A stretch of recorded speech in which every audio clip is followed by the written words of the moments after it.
6-year-old Arnold Sanchez Jr. was being swept out to sea on a small rubber raft by swift currents. His father, Arnold Sr., did his best to swim out and catch him, knowing his boy could not swim.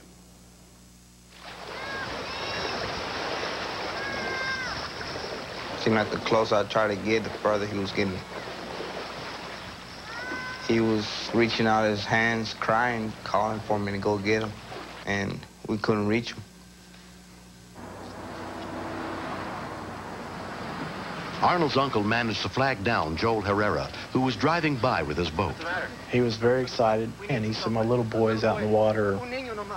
I looked out into the bay and saw that the boy was headed out there.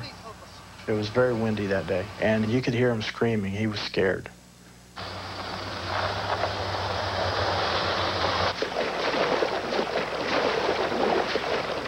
I couldn't swim anymore. I had no more power. If I lost him, I couldn't live with myself. At that time, I just said, "God, please take over my son and watch him."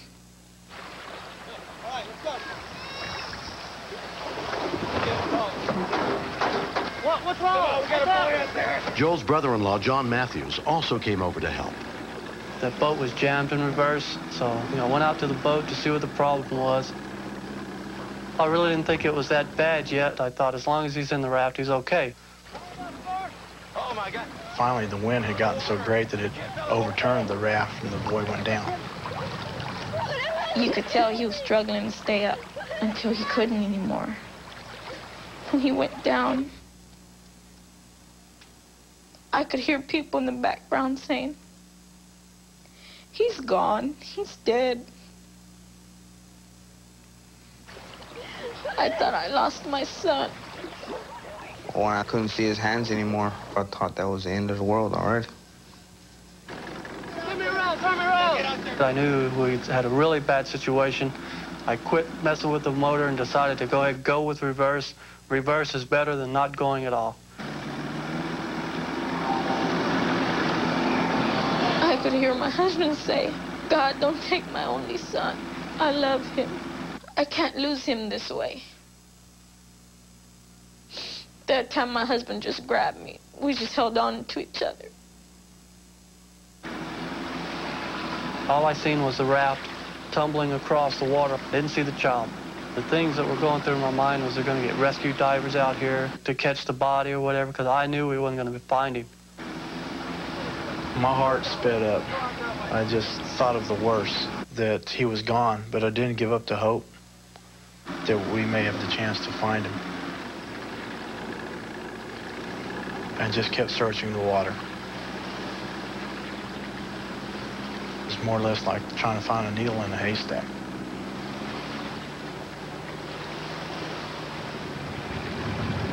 There he is.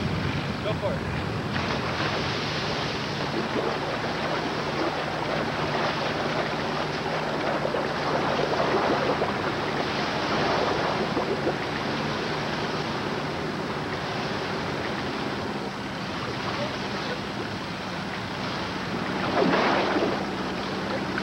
I've never pulled a dead person out of the water, but now I know what it feels like.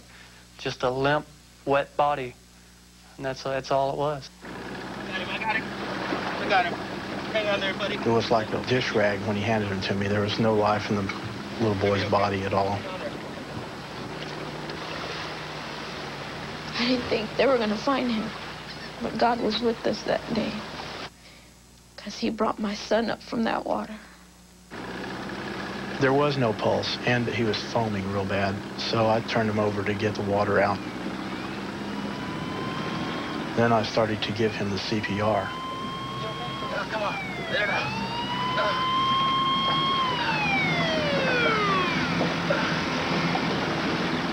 Since the boy was so small, I blew into his mouth and nose. On the third try, he took a deep breath, just a big, and I thought maybe I had a chance. EMT Shane Martin with the Texas City Fire Department took over the boy's care. Anytime in a near drowning, you're worried about brain damage from being under too long. It was obvious he had water in his lungs because of the lung sounds.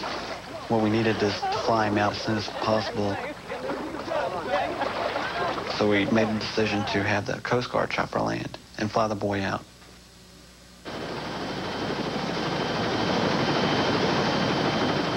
Six-year-old Arnold Sanchez was taken by Coast Guard helicopter to the University of Texas Medical Branch at Galveston, where Michael Hurd was the head nurse on duty. He was extremely combative, so he was without oxygen to his brain for some time. He did have some sounds that indicated that he had fluid of some sort in his lungs, and that can only get worse if we don't pay attention to it. Mr. and Mrs. Sanchez, please come in. I'm Dr. Barrett. How are you? I wanted him to look at me and say, Mommy, don't worry, I'm gonna be all right. But he couldn't. If God chose him to be brain damaged or paralyzed, I was gonna be able to accept it. Just as long as he didn't die. The following morning, Arnold regained consciousness. How are you feeling? I was so happy. He said, Mommy, I want to go home. The doctors told him, can you walk? He says, if you let me, I'll walk. He's a very lucky young man. The bystanders that found him in the water and started CPR initially on him is probably the single most thing that saved his life. Arnold, the man, he saved you. Good to see you again. Arnold has completely recovered from his near drowning. Never met you. Never. Thank you. No, You saved my baby's life. Oh, Joel's the one who saved his life. I don't like to think that we were the only ones that could have done that. If someone else would have had a boat out there, they would have done the same thing. That was just an accident and it happened. I just feel like I'm a lucky person that just happened to be in the right place at the right time. You know, there's nothing heroic about what I did. I owe y'all my life. I felt like I had done a good deed. I felt like I had returned a favor because I had an accident earlier and I got a second chance at life. And I felt like we were that boy's guardian angels that day. We were able to retrieve him and give him a second chance at life. Yeah. Next time I go to the beach, I'll wear a life jacket. You got it. I want to learn how to swim. That way when I'm in the high water, I don't have to drown. If you're going to take your kid to the beach, teach them to swim, teach them to dog paddle, teach them to float on their backs. If you can teach them to stay calm and stay afloat, you know, that's a big plus. It just takes seconds for something to happen. So it's your duty as a parent to keep an eye on your kids. And I also learned that my family needs to take classes for CPR because if my husband or I would have been able to pull my son out, we wouldn't have known what to do next. Don't give up. If it wasn't for those men, I wouldn't have my son right now. I love them. I think I owe them my life. Next,